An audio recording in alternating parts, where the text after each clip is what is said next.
No te podés perder la información que tenemos hoy en este programa con Agustina Girón y con Javier Mozo, porque vamos a estar hablando con Ángela Gentili, la infectóloga que más sabe sobre el coronavirus, sobre los últimos datos, la infectóloga que más sabe.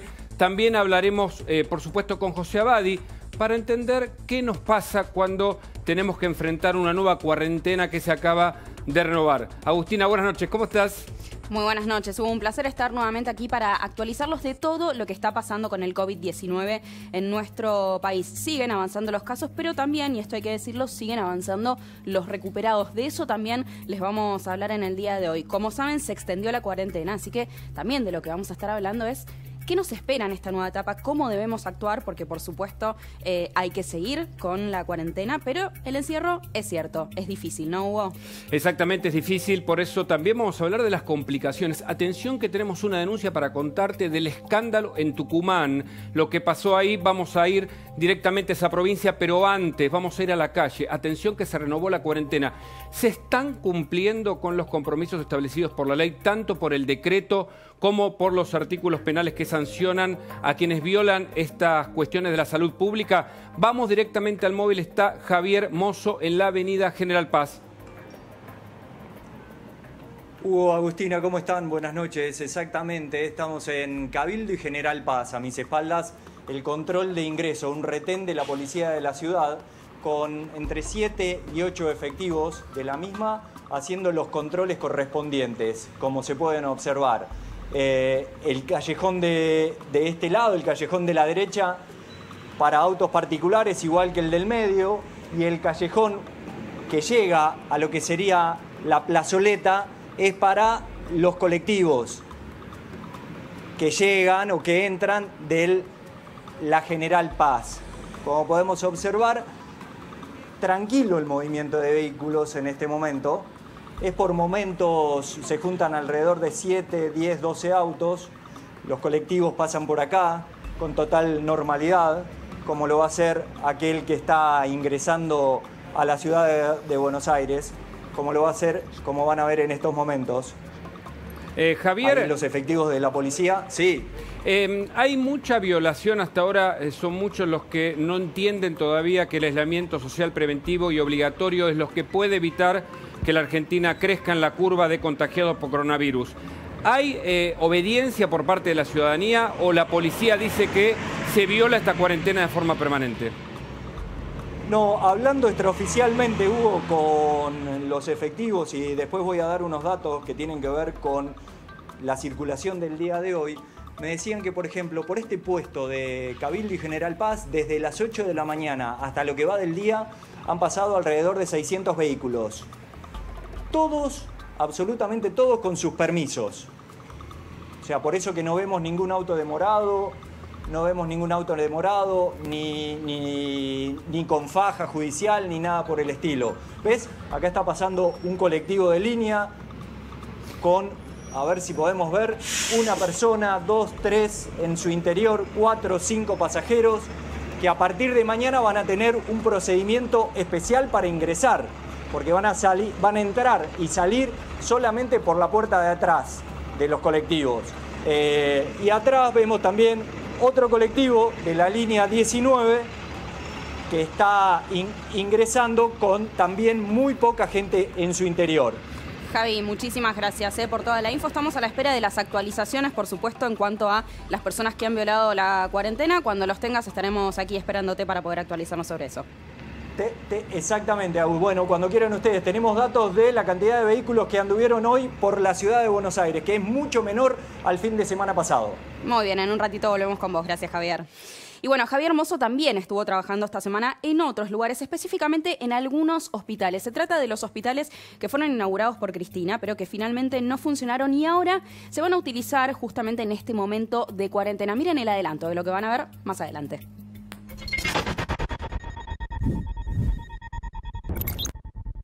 El 7 de octubre de 2015, en plena campaña electoral, Cristina Fernández de Kirchner hacía la presentación oficial, para ella, para otros la inauguración, del Hospital René Favaloro. La verdad es que nos hemos propuesto terminar esto en muy poco tiempo. en no más de 60 días. Una idea que me trajo Máximo, la verdad sea dicha, que me dijo, mirá, eso está medio terminal, ¿por qué no nos ponemos las pilas y lo terminamos? ¿En cuánto tiempo tienen que terminar la obra? Y aproximadamente 30 días. Los sectores que nos habían pedido que terminemos estarían terminados. Internaciones y terapia intensiva. Nunca se llegó a terminar, nunca se llegó a tener el certificado de finalización de obras porque hubo varias irregularidades y problemas administrativos. El Hospital Néstor Kirchner tampoco está en funcionamiento. Este centro de salud presenta serios inconvenientes de abandono y vandalismo. No tendría que ser así, se tendría que haber hecho en el gobierno que pasó y ahora lo están terminando por el tema del coronavirus.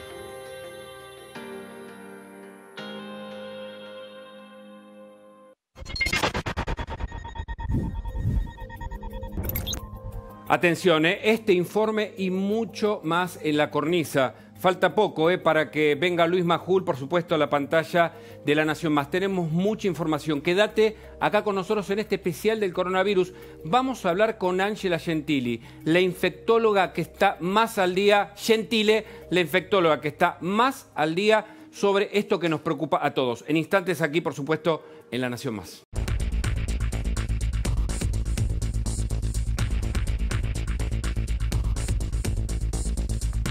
Mientras esperamos la información, el parte de día del Ministerio de Salud, sabemos que en la Argentina hay 90 muertos por coronavirus. Por eso queremos hablar con Ángela Gentile, una infectóloga que es consultada por el propio Ministro de Salud. ¿Qué tal? Gracias por atendernos en este especial del coronavirus, Gentile. ¿Cómo está la Argentina hoy parada con esto, Gentile, con estos números que tenemos, con la curva y con lo que puede pasar en los próximos días? Bueno, ¿qué tal? Buenas noches. Yo creo que realmente estamos transitando un camino controlado, porque como ustedes ven, no tenemos un aumento brusco del número de casos. Estamos, a pesar incluso que hace aproximadamente 10 días, estamos usando una definición de caso más sensible, porque al decir que todo paciente que tiene fiebre y tos, o fiebre y dolor de garganta, o fiebre y dificultad respiratoria, están incluidos, estamos pesquisando casos más leves. Y aún así, habiendo abierto, habiendo sensibilizado mucho más esta definición que nos permite captar más gente, la curva nos ha disparado. Y un dato numérico importante. Nosotros, antes de empezar la cuarentena, duplicábamos el número de casos cada 3 días. Y desde que comenzamos esta cuarentena, duplicamos el número de casos en aproximadamente 10 días, lo cual es un hecho objetivo bastante bueno.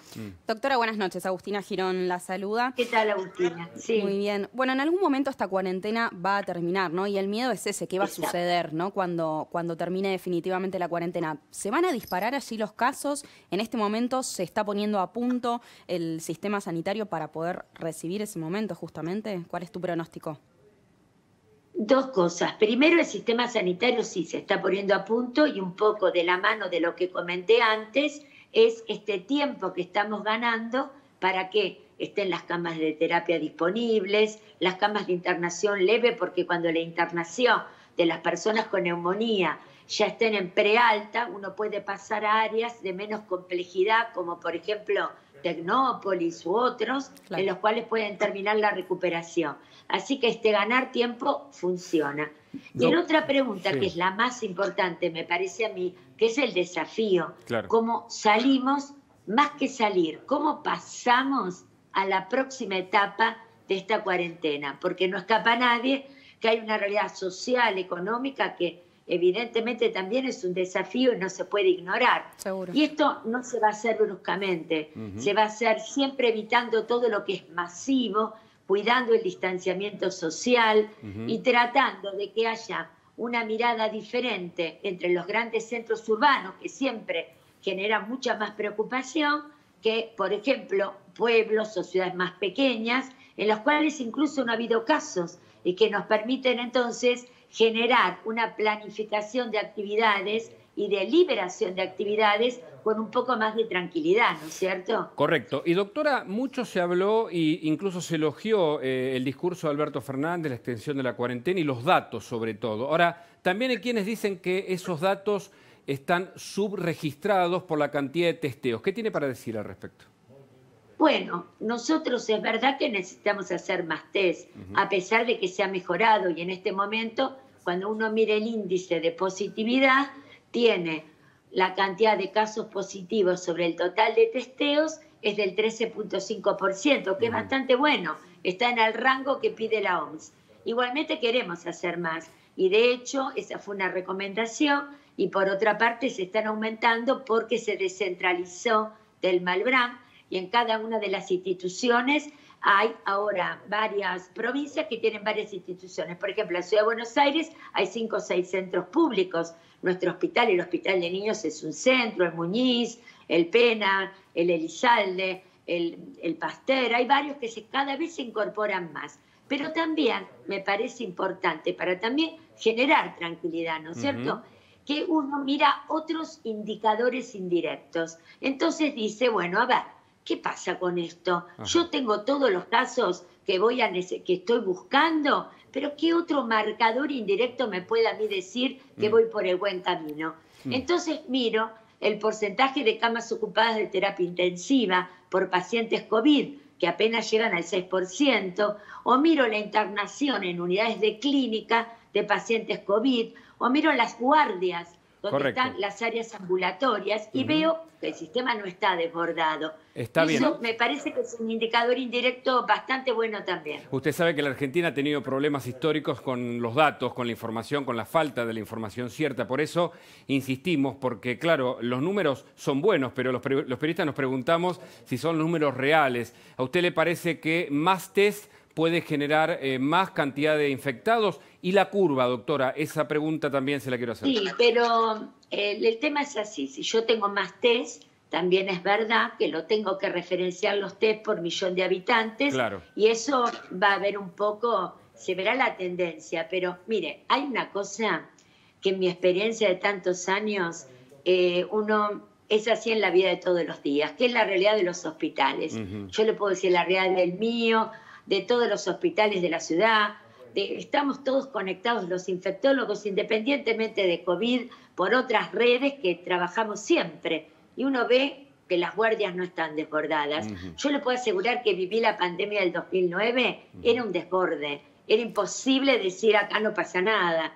Y yo también creo otra cosa importante, los casos van a subir porque estamos en una pandemia, va a seguir aumentando y desgraciadamente va a haber más casos y más pacientes fallecidos. Pero en este momento no están desbordados los servicios y uno lo ve en la vida de todos los días, en el contacto con profesionales, infectólogos, pediátricos, de adultos, que tenemos lugares como para, perfectamente tenemos lugares como para poder absorber. Doctora, eso la es interrumpo. Porque para mí no es despreciable, ¿no? La vida de todos los días. Seguro. La interrumpo un segundo porque tenemos una información de último momento que indica que a partir de esta semana en la ciudad de Buenos Aires, por lo menos, sería obligatorio el uso del barbijo. ¿Tiene alguna información al respecto? Bueno, siempre se habló de las bondades del barbijo social, que incluso en muchas provincias es obligatorio, en otras fue una fuerte recomendación. Lo que es importante es entender que uno se pone un barbijo social no para cuidarme yo, sino para evitar que si tengo síntomas leves y a lo mejor no tan característicos, pueda contagiar a otro. No es el cuidarme yo, sino cuidar al otro. Y si el otro se lo pone, pues sucede lo mismo y se va creando una cadena comunitaria de cuidado. En ese sentido, hay un punto importante, hay un punto muy importante que me parece más importante que discutir o no el barbijo social, porque esa es una medida adicional. Y nunca se puede sacrificar el aislamiento, nunca se puede sacrificar el distanciamiento. Nunca decir, porque tengo barbijo social, no me importa el distanciamiento. El distanciamiento social es no negociable, es una ayuda, pero lo más importante es el distanciamiento social y el lavado de manos. Tiene que quedar claro, porque si yo me pongo un barbijo social y me pongo entre 10 personas todas juntas a hacer algo, el barbijo social no me sirve. Seguro. Doctora, lo último que le pregunto, que tiene que ver justamente con esto. Esta semana el jefe de gobierno porteño, Horacio Rodríguez Larreta, dijo que 2 de cada 3 enfermos son asintomáticos. ¿Es correcto esto? Y bueno, imagino que tiene que ver con el uso del barbijo. ¿Qué hacemos frente a eso? No, lo que se refirió, me parece, era una estadística que hay en hoteles. En los hoteles, que son toda la gente que viene del exterior, que sobre todo ha estado en países como Italia, Francia, España, con mucha transmisibilidad y con mucha circulación comunitaria, o Estados Unidos, esas personas fueron chequeadas. Del total de personas, que creo que fueron 2.000, dio un 3.7% de positividad. Y de ese 3.7%, las 3/4 partes no tenían síntomas. La que última... no es lo mismo que decir que las 3/4 partes de todas no tenía. Claro. Es decir, que si uno lo mide en números es un porcentaje menor. Pero igualmente vale la pregunta, porque sabemos que hay casos en los cuales son muy leves los síntomas, pasan desapercibidos, y esos son los casos que favorecen la transmisibilidad. Claro. Por eso es la medida de distanciamiento y por eso es la medida del barbijo social. Seguro. Doctora, le pido brevedad en la última. ¿Usted coincide con el resto de los especialistas cuando dicen que en mayo estará la curva y luego va a descender? Bueno, es altamente probable, como venimos, que la curva no es que sea el pico, porque estamos tratando que sea una meseta y puede ser en mayo. Y por supuesto, ya lo aprendimos en la pandemia 2009 y en todos los brotes que tenemos. Sube, aumenta la cantidad de casos, la gente se vacuna, entre comillas, porque se inmuniza y empieza a generar anticuerpos, el virus enlentece la transmisibilidad y empiezan a caer los casos. Y esto es un proceso que dura aproximadamente entre 2 y 3 meses, pero bueno, esto es un día a día, hay que mirarlo, no hay que todavía tomar números ni fechas, sino que es muy dinámico y hay que seguirlo. Doctora, muchísimas gracias por haber hablado con nosotros, ¿eh? No, gracias a ustedes. Buenas noches. Muy buenas noches. Ahí está entonces la doctora Gentile hablando con nosotros. Vamos a la calle, donde está Javier Mozo, que tiene algunos datos para contarnos respecto a las personas que han violado la cuarentena. Pero ante todo, Javi, contame, ¿cómo está la calle? ¿Mucha gente circulando o no? La calle está muy tranquila, Agus. Está bastante tranquila. Adriana. En este momento se puede ver por ahí un poco más de movimiento por el horario. Pero Bueno. fíjate, del ingreso a lo que es la ciudad de Buenos Aires vemos un auto, 2 atrás, como poco movimiento. Hay momentos en donde sí se pueden encontrar 5 o 7 vehículos más, pero en realidad, hablando recién con algunos de los efectivos que están a cargo del operativo, me decía que ha sido en general el día y el fin de semana muy tranquilo. Y de hecho, para dar algunos datos, para dar algunos números, podemos decir que este fue, a pesar de haber sido el fin de semana largo de Semana Santa, el que menos cantidad de vehículos circularon entre sábado y domingo. O sea, desde que arrancó la cuarentena hace 3 fines de semana, este es en el que menos autos circularon. 54.000 autos ayer y 60.000 autos hoy. Hoy se reforzaban, comparado con ¿no? el fin de semana anterior, ¿cómo? Se reforzaban los controles también en las rutas, sobre todo Sí. las que iban hacia la costa. ¿Sabés algo de eso? Sí, claro. Sí, en este caso los refuerzos de las rutas también han sido positivos con respecto a las fuerzas nacionales que estaban a cargo de los mismos y de las provinciales. No hay datos todavía oficiales, pero extraoficialmente me decían que estaban contentos, por llamarlo de alguna manera, asombrados de que el movimiento había sido muy inferior a lo que venía ocurriendo los fines de semana anteriores. Y datos que también pueden servir, desde que comenzó la cuarentena, allá por el 20 de marzo, hay 646 personas detenidas, que fueron detenidas, y un total de 8.645 demoradas. Esto aquí en el ámbito de la capital federal. Sí, en el Javier. ámbito de la ciudad de Buenos Aires. Es tremendo porque ese dato contemplado a nivel nacional habla de más de 1 millón de personas que violó la cuarentena. Te agradecemos mucho el contacto. Seguramente vamos a volver en instantes para ver cómo está la calle. Pero ¿Cómo no? Perfecto. Nos vamos a Tucumán. Un escándalo en esa provincia que tiene muchas historias recientes, pero en este caso, tal vez la más grave, la que más indigna, tiene que ver con el uso de barbijos por parte de legisladores. Barbijos que habían sido donados, máscaras para el personal de la salud que aparecieron en estas imágenes que vamos a ver a continuación. Por eso hablamos con Adriana Bueno. Ella es médica, está en Tucumán y nos atiende y le agradecemos. ¿Qué tal, Hugo Machiavelli, aquí en La Nación Más? ¿Cómo le va? Hola, ¿qué tal? Muy buenas noches. ¿Nos cuenta el detalle cuál es incluso la denuncia que ustedes están haciendo por este mal uso y por esta muestra que hicieron los legisladores tucumanos?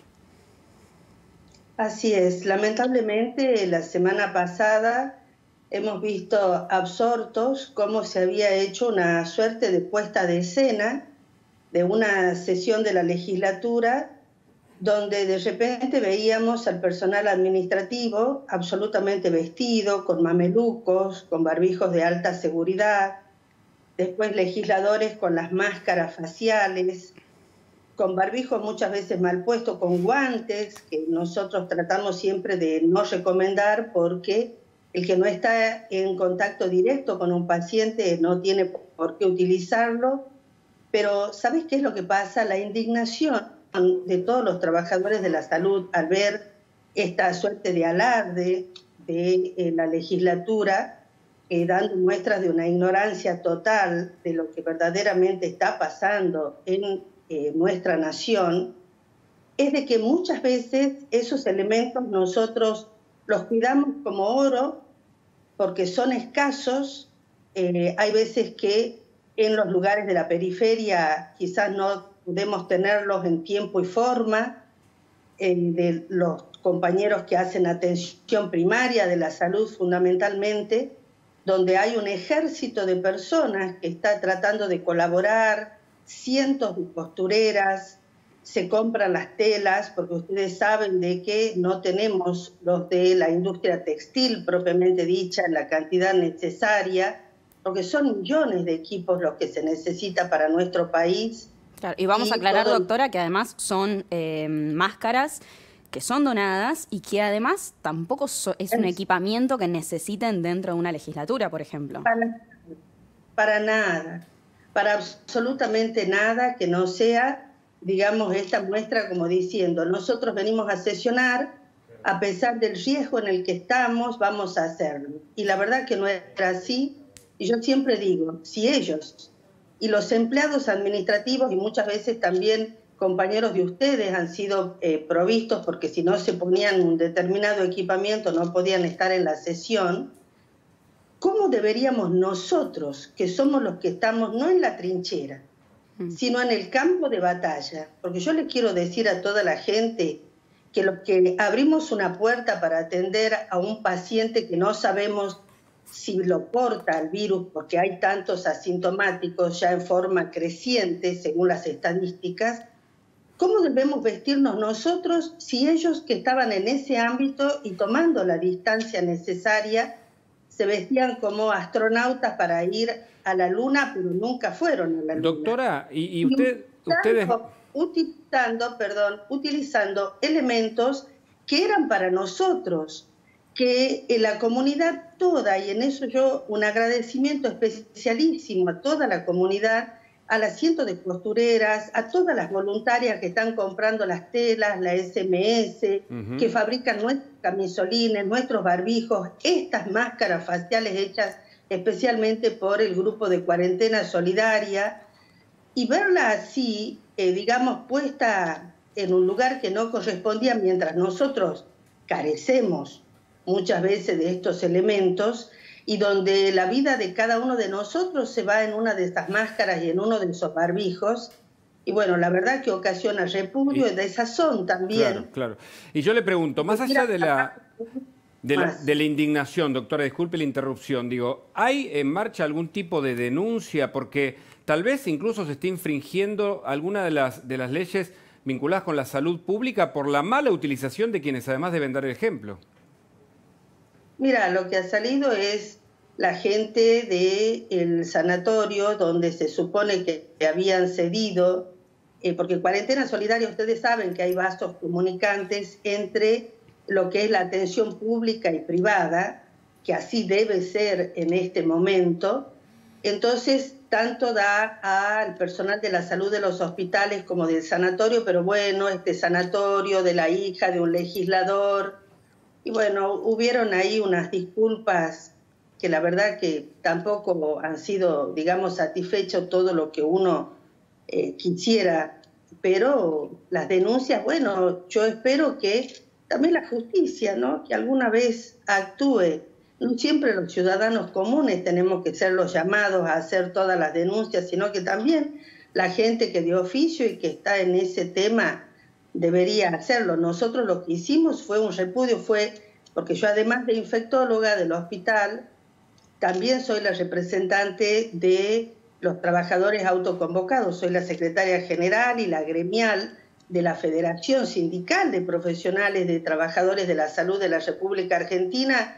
Lo que hicimos es repudiar totalmente esto y pedirle a nuestros políticos que esto no da para la foto, que no hagan daño. Si no nos pueden ayudar, que por lo menos no hagan daño. Exactamente. Y que traten de, estar conscientes de que acá no se trata de una foto más o una foto menos, porque acá está no solamente la vida de la población. Yo hago mucho hincapié en que la vida de los trabajadores de la salud, el riesgo para sus familias es la que está en juego y es la que nosotros tenemos que garantizar, porque nosotros no somos héroes, Hugo, no somos superhéroes. Nosotros lo único que tenemos entre el virus y nosotros, nuestras capas, nuestros escudos, ¿saben qué son esos elementos de protección personal, es ese barbijo, correcto. Esa máscara. De hecho, hay una causa judicial contra Jaldo en este momento por abuso de autoridad, justamente por esto. Así es.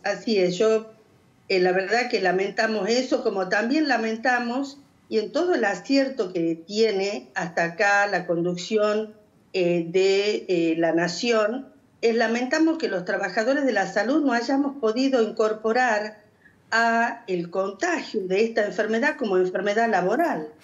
Doctora, o sea, y le hago una pregunta. El hecho el escándalo de la utilización por parte del legislador de estas máscaras, ¿generó en la práctica que ustedes no tuvieran los elementos para trabajar, usted como infectóloga, digo, en la salud pública? Los elementos van llegando, a veces nosotros, los trabajadores de la salud, también tenemos los temores que tiene la población general. Porque a veces hay gente que comenta, nosotros queremos cumplir nuestra función, pero también estamos imbuidos del temor por nuestras familias, por los hijos, por los padres nuestros, tenemos ese temor. Entonces, a veces nosotros quisiéramos tener en mayor cantidad a la vista los elementos de protección personal, los adecuados elementos para cada uno, porque por ahí nos proveen de algunos barbijos que con mucho amor lo ha hecho la población, pero que no son la garantía de que nos están protegiendo, como dicen las normas. Ahora, doctora, hay algo que es preocupante porque, si no me equivoco, justamente estos barbijos llegaron a manos de los políticos, no por los políticos, sino por un médico director de un sanatorio. Así es, que a la vez del sanatorio, es uno de los dueños, aparentemente es la hija de uno de los legisladores. Entonces, que trabaja también en el mismo lugar de donde este legislador de la Mutualidad Provincial, que fue ahí su origen, digamos, pertenecía, y por ahí viene esto. Y mira vos, qué contradicción, la legislatura más cara de la nación. Tenemos ese indignante, digamos... ¿Cuánto cobra? A propósito, doctora, porque pensando en esto también, en el poder adquisitivo de estos legisladores, ¿cuánto cobra un legislador en Tucumán aproximadamente? Bueno, lo que dicen que cobran son 130.000 pesos en el recibo. Lo que nosotros como tucumanos sabemos es que para los 49 legisladores que tiene la provincia de Tucumán, significa en el presupuesto de la provincia que cada uno nos cuesta a nosotros prácticamente 87 millones de pesos por año. Entonces, es la más cara. Es prácticamente 20 veces más de lo que cuesta un legislador en Santiago del Estero. Claro, entiendo que tiene uno de los presupuestos más altos de todas las legislaturas a nivel nacional. 40% entre pobreza e indigencia. ¿A vos te parece que podemos tener ese ranking?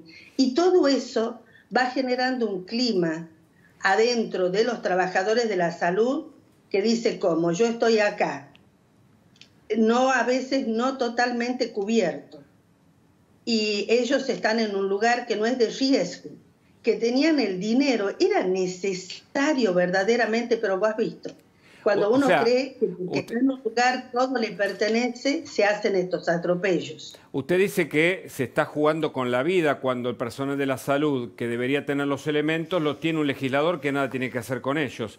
Y en ese sentido, el resto de sus compañeros, sus familias, ¿cómo reaccionaron? Muy mal. Toda la gente. No solamente nuestros compañeros de trabajo, sino que toda la comunidad. Fue un bochorno, una vergüenza. Decíamos, ¿cómo puede ser todo este alarde, esta puesta en escena grotesca, burda? Mientras, vuelvo a repetir, hay miles de voluntarios que tratan de colaborar con nosotros porque tratan de ayudarnos a que los ayudemos. No solamente quedándose en casa, sino cosiendo, cortando, comprando las telas. Es increíble. Lamentablemente no tenemos todavía alguna coordinación con alguna industria textil del propio Tucumán que pueda manufacturarnos, ya que nosotros no podemos traer del exterior porque no hay estos elementos. No es lo mismo cientos de costureras que una fábrica que son empresas textiles que verdaderamente pueden hacer en serie y con las condiciones. Doctora, que nosotros necesitamos en Tucumán muchas veces se habla de Tucumán de una clase prácticamente feudal. En este caso, ¿usted diría que estos legisladores actuaron de esa manera, como una élite que tiene derecho a tener los barbijos mientras la gente, incluso los profesionales de la salud, por ahí carecen de los elementos?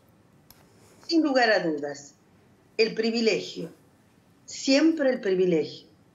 Siempre diferentes a el ciudadano de a pie, el ciudadano común, y los que sufren y los que necesitan. Y la verdad que eso cada vez se ve más. Cada vez en nuestra provincia hay un distanciamiento, no el social, sino el económico entre las personas que conducen nuestra provincia, los ciudadanos y muchos, como te vuelvo a repetir, 40% entre pobres e indigentes lugares, 18% sin agua potable en Tucumán. Y tener estas cosas, tremendo. Doctora, en este momento, ¿cuántos casos de infectados y muertes hay en la provincia de Tucumán por coronavirus? Sí, hasta la estadística de ayer, porque todavía ahora dentro de unos momentos vamos a tener el nuevo comunicado, tenemos 30 pacientes confirmados, 4 de ellos fallecidos. Doctora, y vuelvo a los... Perdón que vuelva a la imagen, porque realmente indigna. La imagen de los legisladores trasciende porque ellos mismos la difunden, mostrando esto que usted decía, que estaban trabajando, pero no hay como un agregado. ¿Usted qué nota en esas fotos de ellos cubiertos, e incluso ustedes que aparecieron alguna foto de médicos sin nada, ¿no? Yendo a trabajar con lo mínimo indispensable? La contracara total. Y ese día, el 7 de abril, coincidió con el Día Mundial de la Salud, porque es el día en que se, creó la Organización Mundial de la Salud. Mirá qué triste coincidencia, ¿no es cierto?, que este derroche de ignorancia y de opulencia se haya dado en ese día. Y la verdad que, te digo, Hugo, esto nosotros tratamos de, en las capacitaciones, explicar una y otra vez que lo que nosotros tenemos es lo que corresponde. Tratamos de mantener a nuestros compañeros con lo que sería la moral alta, porque es difícil a lo que vamos. Y donde vos ves las estadísticas de que los trabajadores de la salud van engrosando el porcentaje también de enfermos y de muertos, y nosotros decimos que todo este tiempo, que tan bien lo estamos logrando hacer, el éxito pero que sabemos que lo inevitable va a llegar. Nosotros no queremos engrosar con la vida de nuestros compañeros de trabajo, ni la de enfermos contagiados, que por ahora no es una enfermedad laboral para nosotros. Desafortunadamente no tenemos esta enfermedad cubierta por la RT. Claro. Y tampoco queremos engrosar las tristes estadísticas de compañeros fallecidos. Entonces, yo te digo de que queremos que todo lo que sea necesario, respiradores lleguen, los tratamientos lleguen, todo eso está muy bien. Pero lo que sí o sí hay que garantizar es que nosotros, que somos esos primeros soldados, tengamos nuestros escudos protectores, que a veces no estamos teniendo todos los que vamos necesitando con la cantidad de asintomáticos que hay. Y doctora, que esta funcione de otra forma, ¿no? Seguros. Que por lo menos no haga daño. Doctora, le agradecemos muchísimo por este tiempo con nosotros, ¿eh? Muchas gracias a ustedes. Ahí está. Bueno, y les contamos una información de último momento. El gobierno de la Ciudad de Buenos Aires acaba de publicar un decreto justamente que indica que va a ser obligatorio el uso del barbijo en toda la ciudad de Buenos Aires. Por el momento no se aclaró a partir de cuándo, intuimos que seguramente será a lo largo de esta semana, pero hay dos puntos centrales para marcar dentro de este decreto. Por un lado, como decía recién, el uso obligatorio del barbijo, y por el otro, la prohibición de la comercialización de aquellos barbijos que están destinados para el personal sanitario. Con lo cual esto lo que indica es que este decreto lo que pide es que se promueva el uso del barbijo social, ¿no? Como nos indicaban recién los especialistas. Entonces, a partir de esta semana, uso obligatorio del barbijo en la Ciudad de Buenos Aires y también prohibida la comercialización de los barbijos que son sanitarios para los hospitales. Así que a preparar el barbijo en casa, Hugo.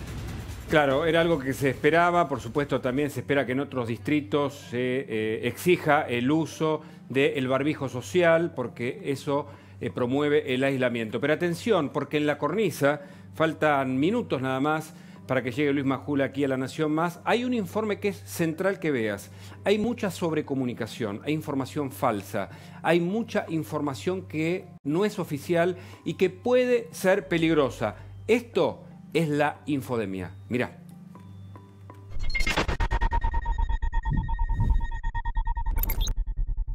En tiempos de coronavirus, pandemia y aislamiento, tener información sobre lo que pasa, sobre lo que nos pasa, es clave para no caer en pánico, actuar con responsabilidad y no ser víctima de las falsas noticias. Lo que sí es una auténtica epidemia son las mentiras y las falsas noticias sobre el coronavirus. El tema con la fake news es cuando se mezclan elementos reales con elementos completamente ficticios o disparatados. Este coronavirus se creó en un laboratorio como un arma biológica. Le robaron su identidad para viralizar un mensaje. Realmente es un atentado a la salud pública. Ni curan ni protegen del coronavirus el aceite de sésamo. En China ya hay muertos por la calle. El ajo, crudo o cocinado, tiene propiedades antioxidantes, pero no es el antídoto contra il coronavirus. Diciamo che, per usare un termine gastronomico, qui stiamo vivendo una sorta di bulimia informativa. Infodemia es la pandemia de la información. Parte de la sorpresa y de lo inquietante de este virus con relación a los anteriores es que se desparrama muy rápido.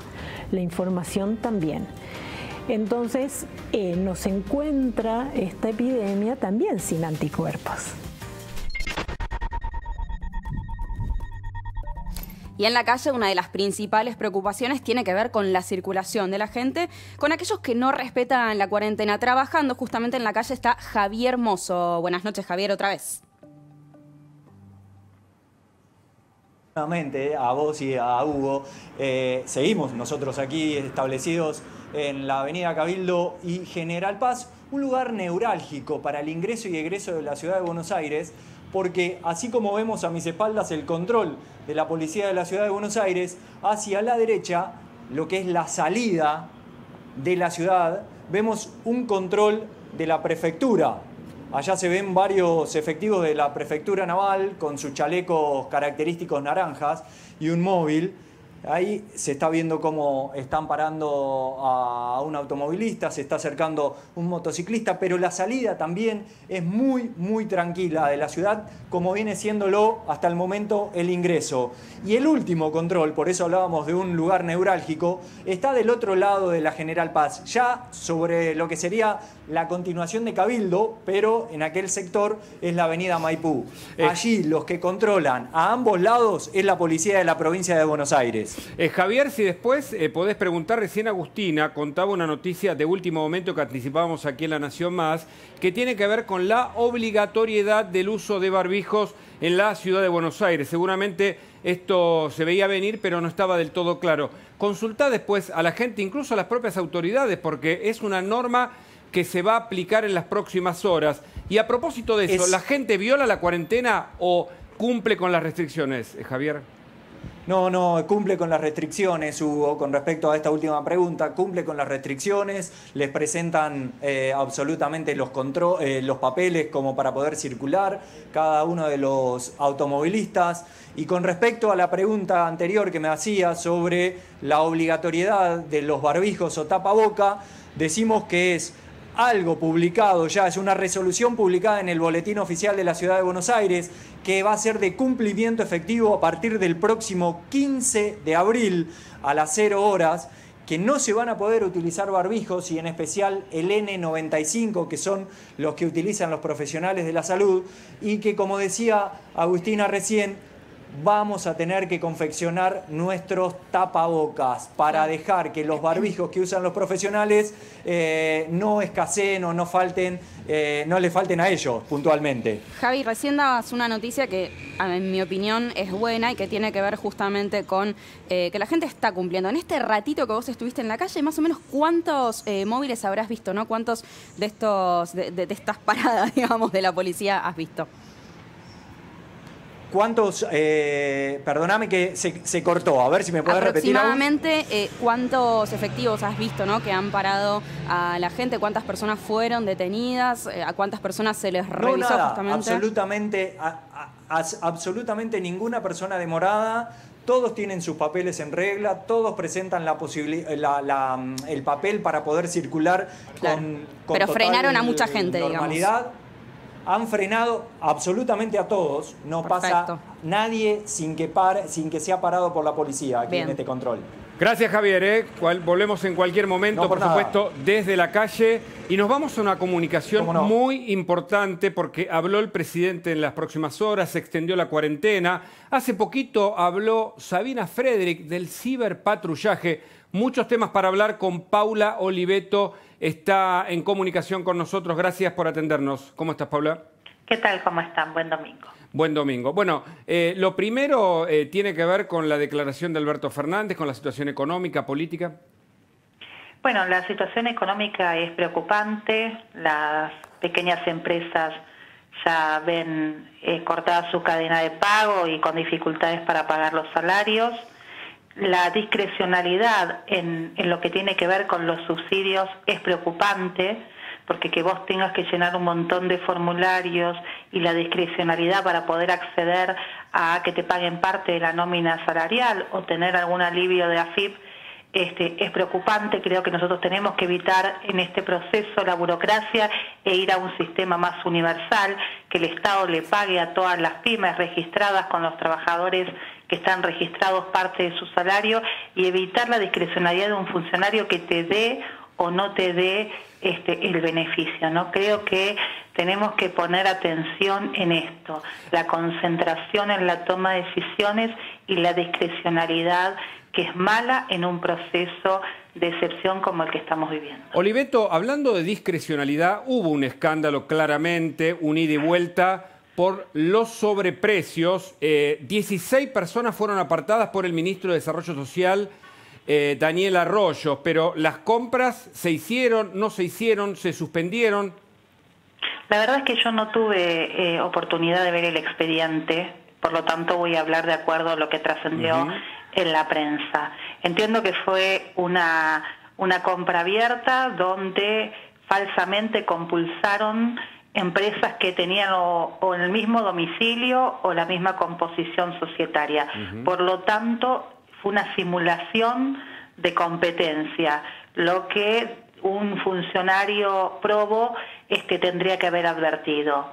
Creo que el ministro Arroyo cambió su versión desde la primera aparición pública, donde él dijo que aun cuando estaban con sobreprecios, él decidió pagar por una necesidad de gestión y después a lo largo que pasaban las horas y se con asesoramiento modificó sus argumentos. ¿Y Alberto Fernández debería haber sido más activo en impulsar él mismo la investigación por este posible hecho de corrupción? Armaron una investigación, un sumario administrativo, que de alguna manera y de tiempo demasiado rápido, porque un sumario administrativo tiene un procedimiento, no es de un día para el otro que vos podés determinar quiénes son los responsables, incluso les tenés que dar la posibilidad de que declaren, porque de sus declaraciones en el sumario pueden surgir elementos. Eso no pasó, y a las muy pocas horas para que el tema se disipara en la opinión pública, decidieron echar a funcionarios de menor rango, a un secretario y a funcionarios de menor rango, entre los que están en el disparate de los de depósito y demás. Me parece que cuando hay sobreprecios de esta magnitud, tendría que haber sido mucho más vehemente el Ejecutivo y el ministro Arroyo para ver quiénes estaban atrás de estos sobreprecios, porque no podemos, nosotros que tenemos experiencia, creer que quedó a un nivel tan bajo como coordinadores de programa o directores nacionales.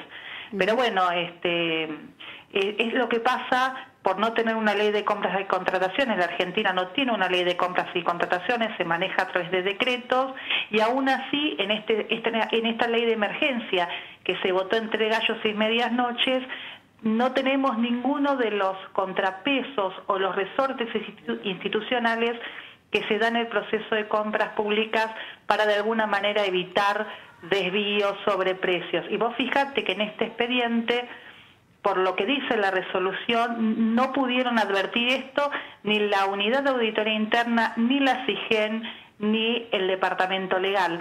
Por lo tanto, es mucho más gravoso de lo que pretenden decir, ¿no? Que corre un funcionario y ya está. Lo que demuestra esta adjudicación con sobreprecios es que el sistema institucional, los anticuerpos que tenemos que tener para evitar la corrupción no funcionaron. Y eso es lo que siempre pasa cuando gobierna determinado sector político. Paula, Agustina Girón te saluda, buenas noches. ¿Qué tal? Tengo entendido que la coalición cívica ARI estaría presentando un proyecto para que el Congreso tenga mayor injerencia justamente en estas compras en situación de emergencia. ¿De qué se trata este proyecto? Nosotros lo que pedimos es la intervención de la SIGEN y de la GN, que eleven informes para ser tratados por las comisiones respectivas, la mixta revisora de cuentas y la comisión de presupuesto. Entendemos que la delegación que le hizo el Congreso al Ejecutivo en la ley de emergencia obligan a redoblar nuestro rol de control. Así que por eso hemos presentado estos proyectos, vamos a insistir. Y me parece que dar explicaciones en democracia es parte de la regla de juego. Yo he sido compañera del ministro Arroyo y es una persona a la que quiero creerle, porque siempre ha demostrado ser una persona de bien. Ahora, los errores en la gestión, la ineficiencia y la ineficacia tiene como consecuencia que las políticas públicas no lleguen a los que necesitan. Hoy esos alimentos no están en los barrios populares. Correcto. Y de esto tienen que dar explicaciones los funcionarios. En la cornisa, en instantes, un informe de investigación va a demostrar que hay otros sobreprecios. Si el equipo de investigación de la cornisa logra demostrar esto, el escándalo puede crecer. ¿Cómo va a terminar una situación que tal vez es histórica, pero que engancha a los oportunos o a los vivos de siempre en un hecho que puede ser investigado por corrupción? Recordemos que la ley de emergencia que votó el oficialismo y los pseudo opositores que le dieron estas herramientas habilitan a relajar todo tipo de controles. Eso, primera mención. Y lo segundo es que más allá de lo que históricamente la oposición puede señalar, los periodistas puedan acompañar, es importante que la justicia no se haga la tonta. Porque la justicia que hace política es la que en definitiva termina complicando las instituciones de la democracia, y eso ya lo hemos vivido durante muchos años. La falta de justicia nos inhibe, nos desalienta. Y la verdad es que cuando estamos hablando de una emergencia tan cruel, cuando los argentinos estamos haciendo muchos esfuerzos por llegar a fin de mes, cuando hay mucha parte de la Argentina que está sufriendo, que los vivos encuentren la hendidura, el caminito como para poder hacerse de dinero fácil, de dinero corrupto, con el sufrimiento de este pueblo, me parece que es una vergüenza y que la justicia es la que tiene que limitar al poder siempre. Y hablan... Sí, perdón. En este contexto de emergencia, ¿qué le parece la decisión de extender la cuarentena? Me gustaría su opinión al respecto. Nosotros siempre hemos acompañado al presidente en sus decisiones de extender la cuarentena y de la cuarentena sanitaria, porque entendemos que él tiene todos los elementos de los especialistas, del organigrama del Estado, de todos los efectores como para poder tomar la mejor decisión. Y en eso tenemos que confiar. Hoy el presidente es quien está al frente de la política sanitaria de la Argentina y nosotros como argentinos tenemos que estar acompañándolo. La última pregunta tiene que ver con el pedido de informe. Por un lado, Sabina Frederick, la ministra de Seguridad, que habló de ciberpatrullaje, pero también le van a preguntar al jefe de gabinete sobre el tema cuando sea oportuno que se presente en diputados. Nosotros estamos pidiendo que Santiago Cafiero venga al Congreso, que es su obligación constitucional, y entre las preguntas que tiene que responder como coordinador de todo el gabinete también está en la actuación del Ministerio de Seguridad a cargo de la licenciada Frederick. La coordinación en un gabinete es muy importante, por eso es fundamental que quien coordina los ministerios, quien coordina el área económica, quien coordina la seguridad, quien coordina también la política sanitaria, que es en definitiva Santiago Cafiero, venga a hablar con los representantes del pueblo para que le podamos preguntar todas las dudas que fuimos teniendo a lo largo de estos días. Paula, muchas gracias por el contacto. No cortes, por favor, quédate en línea. Sé que estás con los familiares cuidándolo ahí en tu casa. No cortes, por favor. Gracias, hasta luego. Y nosotros, bueno, por supuesto, mientras esperamos a Majul y la cornisa, vamos a hablar un ratito junto a Agustina con José Abadi. Ustedes saben que es psiquiatra, psicólogo, un hombre de una vasta experiencia para ayudarnos a manejarnos en esta cuarentena. ¿Está en línea, Abadi? ¿Qué tal? ¿Qué tal? ¿Cómo estás? Un gusto, gracias por atendernos. Bueno, por favor. Lo primero, Abadi, ¿qué hacemos con la extensión de la cuarentena? ¿Cómo nos reorganizamos? Ya se dijeron tantas cosas que ahora no sabemos cómo rearmarnos. Sí, lo primero que hacemos es cumplirla.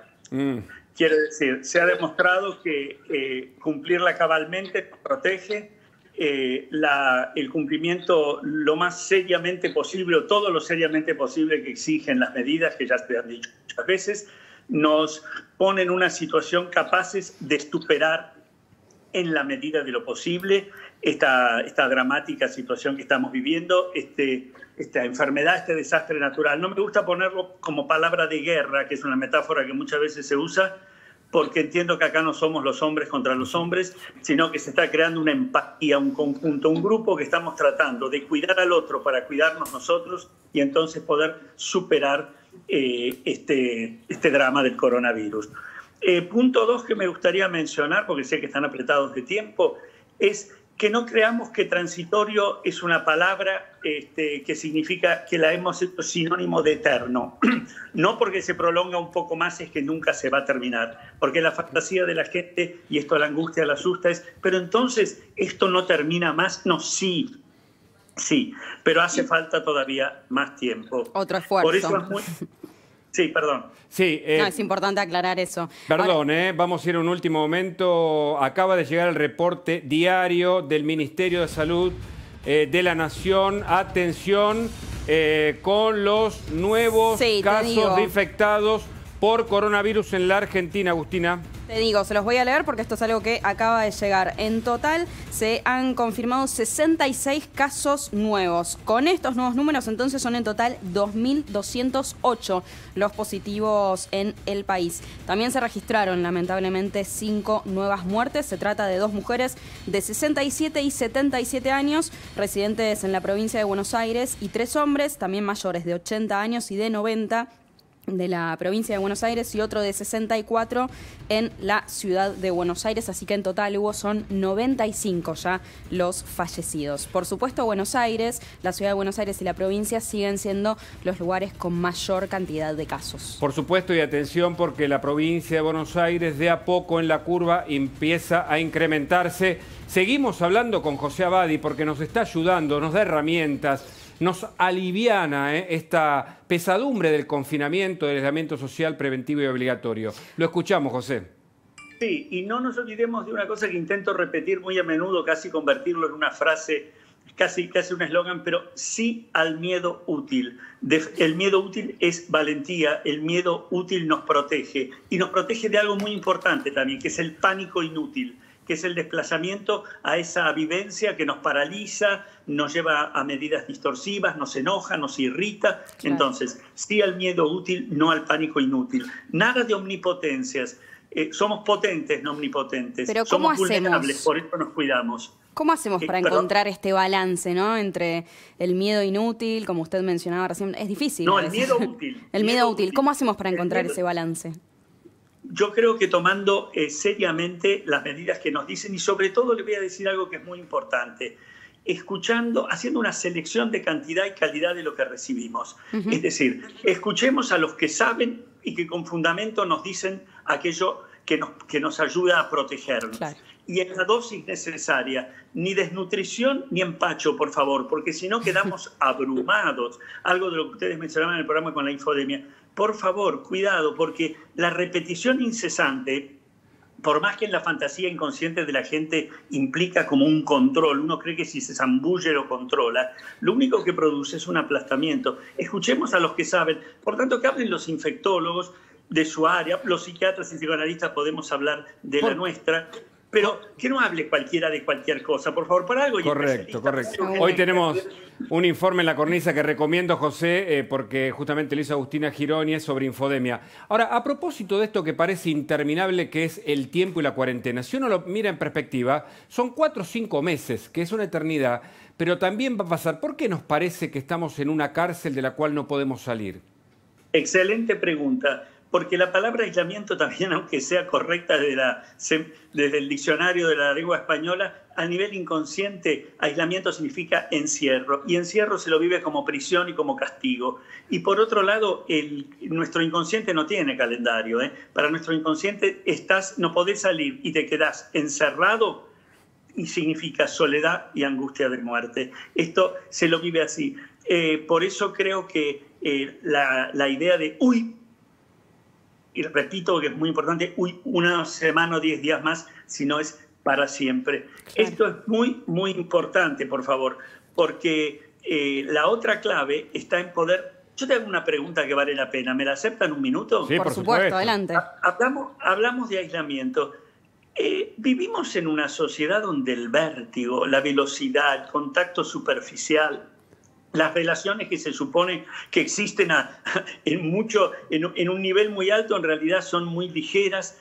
Yo me pregunto, ¿no tendremos tal vez la chance, en función de quedarnos en casa, de hacer un poco un viaje por dentro nuestro y por nuestras relaciones íntimas, que a lo mejor sea mucho menos aislado de lo que hemos vivido hasta ahora, en un plano mucho más, si ustedes quieren, vincular, sentimental y psicológico? ¿No nos da la chance de encontrar algún espacio alternativo, sin desmedro, por favor, de que estamos luchando contra un virus al que tenemos que superar, que nos enferma, nos mata?